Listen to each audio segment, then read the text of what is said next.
Over the past 2 months, I've delved into certain branches of both First Nations and Euro-Canadian settler folklore, which I plan to make the subjects of some big upcoming videos. One recurring motif that permeates the legends I've been researching is the idea that extraordinary and mysterious phenomena are creatures of the past, denizens of some misty twilight era that dissolved with the dawn of the modern age. This notion is challenged every day by 21st century eyewitnesses who report unusual activity in their homes, strange lights in the sky, and unexplainable experiences in the backcountry. One such eyewitness contacted me this past February and asked me to share his chilling encounter with you, hoping that someone in the comments will be able to shed some light on the mysterious entities that he believes haunt the woods surrounding his family's cabin. The witness, who we'll call Pierre, is a 40-year-old Quebec miner who owns a remote cabin in the woods near the St. Lawrence Delta. He purchased this cabin in 2017, and later learned that the previous owner had reportedly sold it because he believed that some beast or demon haunted the surrounding woods.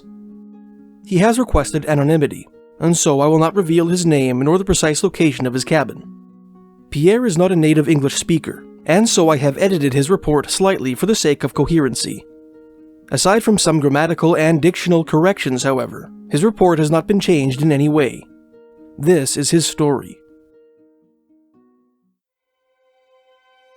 Quote, "On the evening of January 17th, 2020, I drove out to my cabin with my dog, leaving my wife and kids at home. I went to sleep in my bedroom. At about 10:30 p.m., I was awoken by a loud noise outside. My first thought was that a thief had broken into my garage. I opened the door and looked outside, but saw nothing. However, I could hear loud sounds coming from both my garage and the north wall of my cabin. It sounded as if someone was using a metal bar to knock on the door of my garage and the cabin wall. I switched on the outside light, and the sound from the north wall stopped, but the sound from my garage continued. At this point, I still believed that I was dealing with a thief. I grabbed my shotgun and put 2 shells in the magazine, leaving a 3rd shell in my pocket. Then I sent a text message to my wife. If I translate the message, it says, 'There's something out there that's making a lot of noise. I'm going out with my 12 gauge to check on it. It's not normal. I love you.' I opened the door, which is on the west side of the house, and stepped out onto the patio. At that point, the noise was still coming from the garage.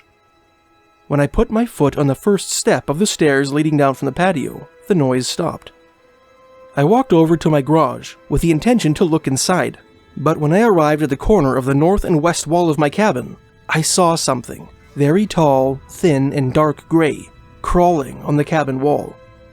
I just saw one long leg, a long, thin torso, and one long arm.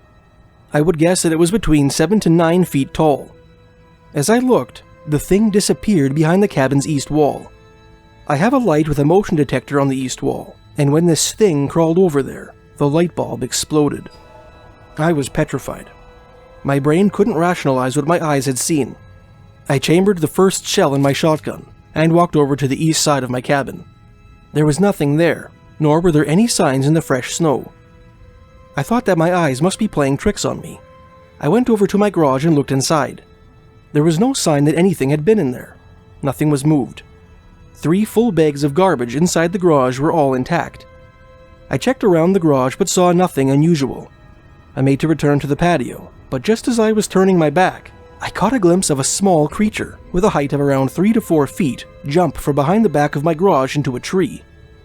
I went back into my cabin and grabbed my bulletproof vest, my Type 97 semi-automatic rifle, and 4 magazines. Then I called my wife. I explained the situation I was in and sent a video, telling her to call me in the morning after she woke up. If I didn't answer my phone, I told her to call my friend Tony and ask him to come check on me, and to bring a loaded gun with him. I told her to tell the kids I loved them. She told me to call the police. Okay, I said, but what do I tell the police?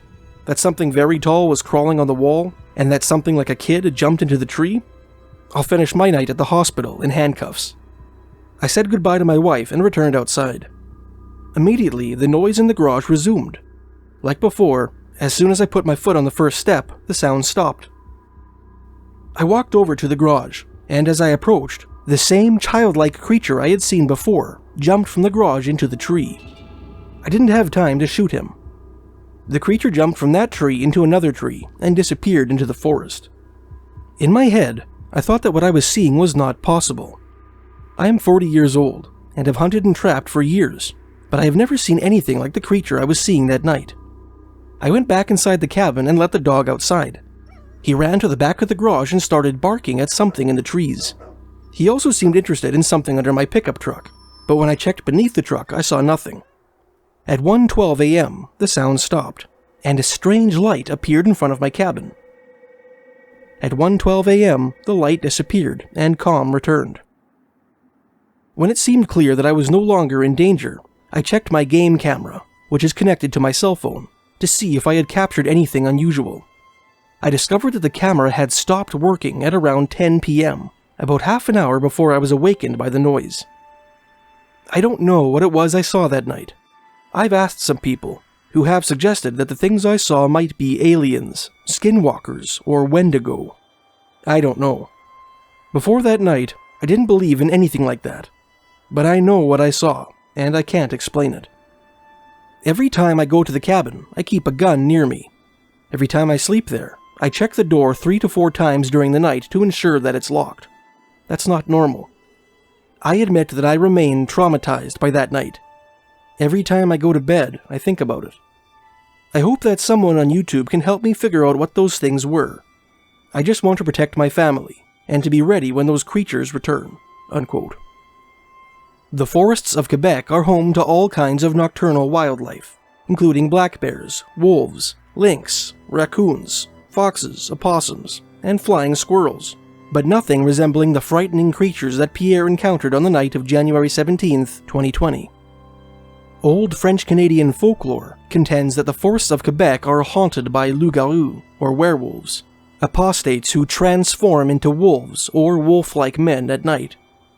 Another old settler tradition of the St. Lawrence River Valley tells of little mischievous goblins called lutins who live on the fringes of the civilized world and delight in pestering their human neighbors, and the Innu, or Montagnais-Naskapi Indians, who have inhabited the forests of eastern Quebec for millennia, traditionally believed in a variety of preternatural entities, including elusive dwarves with magical abilities, as well as a gaunt, cannibalistic monster called the Wendigo. What do you think Pierre saw on the night of January 17th, 2020? Let me know in the comments below.